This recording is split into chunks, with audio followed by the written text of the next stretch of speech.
రమా, నేను పార్వతి. ఏంటి రమా విశేషాలు?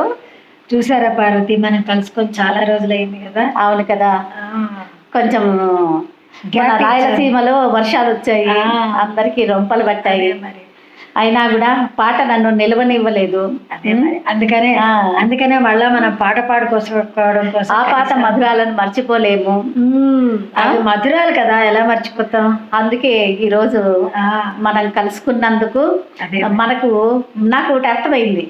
తెలిసిందిలే తెలిసిందిలే రమాదేవి నీ హృదయం తెలిసిందిలే.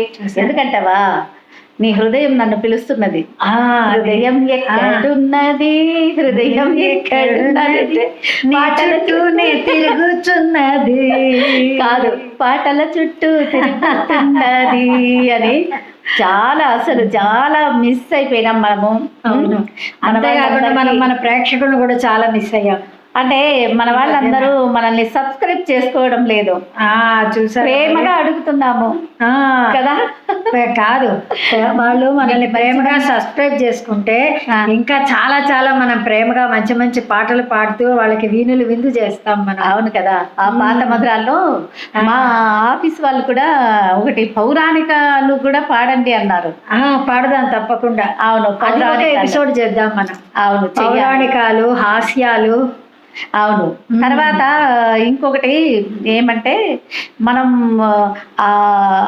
అక్షరమాల పాడుకున్నాం. ఇంకా అందులో వర్ణమాల నుంచి ఇంకా ఉండిపోయింది, బండి దాకా ఉంది. మనము దీంట్లో కంటిన్యూ చేద్దాము. ఇప్పటికి మాత్రం ప్రేక్షకులందరూ మమ్మల్ని ప్రేమించే వాళ్ళు, మా పాత మధురాలను, ఆనాటి పాత పాటల మధురాలను ప్రేమించే వాళ్ళు మీరందరూ కూడా, మా ఏజ్ వాళ్ళు మీకు తెలుసు ఎంత, ఎన్టీఆర్, ఏఎన్ఆర్, సావిత్రి, జమున, బి సరోజా గారు ఎంతమంది ఉన్నారు కదా.